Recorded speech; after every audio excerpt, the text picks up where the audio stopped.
नागेश कुमार जी हरिद्वार से। हरिओम। राधे राधे। गुरु महाराज आपके चरणों में दंडवत प्रणाम।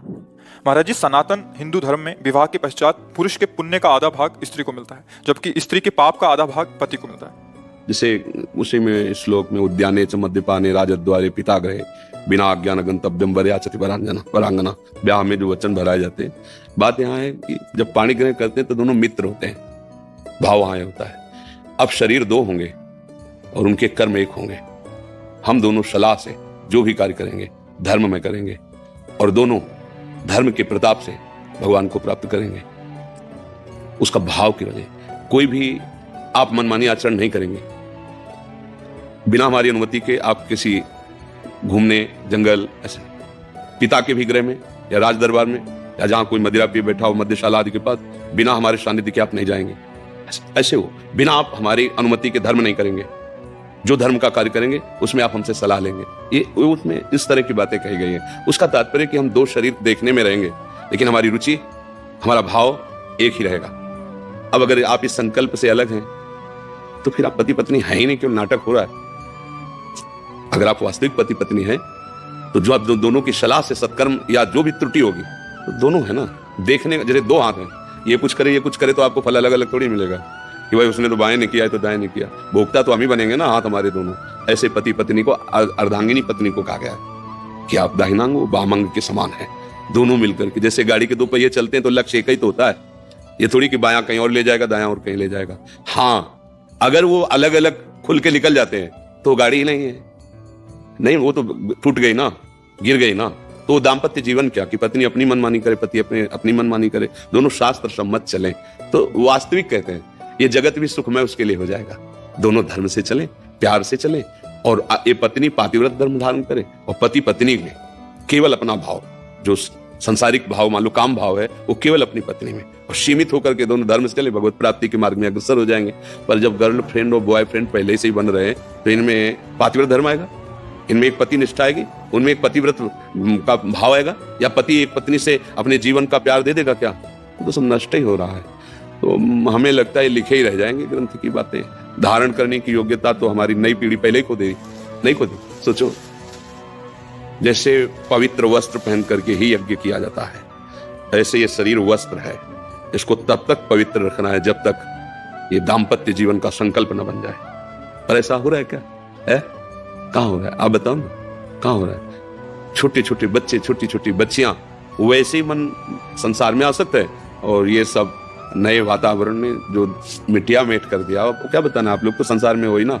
फिर क्या अब ये बातें केवल बातें ही रह गई। ये तो कुछ आदमी होंगे जो ब्याह करवाते होंगे पंडित जी से, नहीं तो ऐसे उसमें लिखा लो जज के सामने आए कोर्ट में और या भैया मंदिर में माला डाल लिया छुआ के हो गया।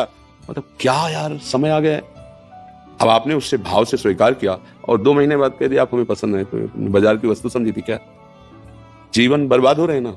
और ये पास है, ये अब आज की समाज वाली इसे पास करे कि पढ़ी लिखी समाज है, ये पढ़ी लिखी समाज। तो अब धर्म कहाँ कैसे? नैष्ठिक भावनाएं ही निष्ठापूर्ण नहीं रह गई है कैसे? अब तो बस यही है कि इन किन प्रकार जैसे बने नाम जप करो, अपना कल्याण करो और अपने जो सगे संबंधी उनके लिए नाम जप करो। वो जप करे ऐसी भावना हम जप करके उनके लिए भी नाम, कि तुम पुत्र हो, तुम पत्नी हो, तुम्हारी बुद्धि शुद्ध हो, तुम्हारे अंदर सद्भावनाएं आवे। बस यही हमारी शिक्षा तो यही। पत्नी नाम जप करे, कहोगे नाम जप करो, नहीं करेगी तुम्हें गुस्सा आएगा, लड़ाई झगड़ा करो। आप नाम जप करो, आप उसका मंगल करो।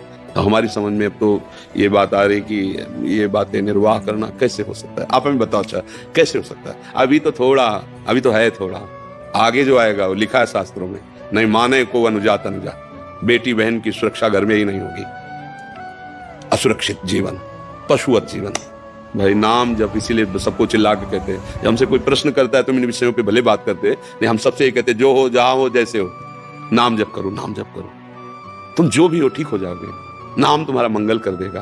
क्योंकि हम जानते हैं कि ये छोड़ो फिर नाम जप करो, नहीं कर पाओगे। जो कर रहे हो करो, नहीं छोड़ पा रहे हो मत छोड़ो, एक और डालो ना। जहां इतनी गंदगी जमा किए हो एक डालो, राधा राधा राधा राधा राधा, वो तुम्हें आत्मबल मिलेगा। तब तुम अपने आप सब छोड़ दोगे, ग्लानि होगी। आप एक नवयुवक अभी कल या परसों था, वो रो के कह रहे थे, बड़े अच्छे पोशाक में थे, रो के कह रहे थे कि मुझे अब रोज गिलानी होती कि मैंने ऐसे ऐसे काम किए, मैंने ऐसा ऐसा खान पान किया, महाराज जी कैसे क्षमा होगा, मेरा हृदय जल रहा है। हमका यही क्षमा हो रहा है। देखो ना नाम ने कैसा किया कि जो पूर्व कृत कर्म है उनके प्रति जो पश्चाताप, ग्लानि, यही सबसे बड़ा उत्तम उन्नति का मार्ग है। तो देखो अब कहें आप ये छोड़ो, आपको कैसे छोड़े, राधा राधा जपना शुरू करो, अब ये आपको पावर देगा, तो अपने आप सब छूटता चला जाएगा।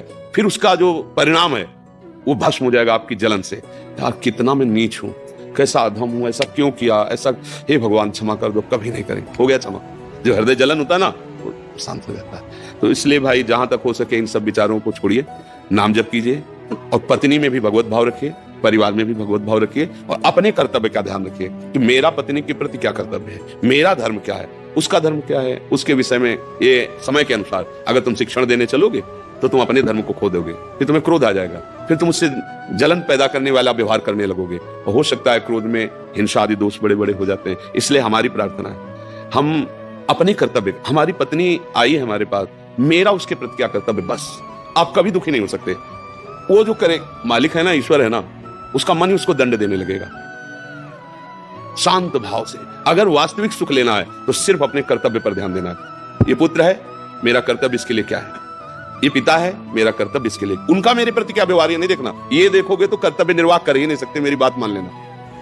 अगर मरीज का व्यवहार क्या है डॉक्टर के प्रति ये देखे ना तो कभी वो डॉक्टर ही नहीं कर पाएगा। वो अपने कर्तव्य को देखता है, तो रो चिल्ला, लात मार, हाथ मार, बांध इसके हाथ पैर और ऑपरेशन करता है, इंजेक्शन लगा देता है। बस अपने को ये समझना है जैसे पागल खाने में हो ना और डॉक्टरी करनी हो तो कहीं से भी थप्पड़ पड़ सकता है, कहीं से भी गाली मिल सकती है, पर वो पागल है, उन्हें में सुधारना है। ऐसे चलना होगा भैया, कलयुग है। अब का जो स्वभाव स्वरूप आएगा वो तुम्हारे अनुकूल नहीं आएगा, तुमको देखना है अपने कर्तव्य को। अगर ऐसे चलोगे तो ठीक हो जाएगा। क्यों, इसमें कोई तर्क है?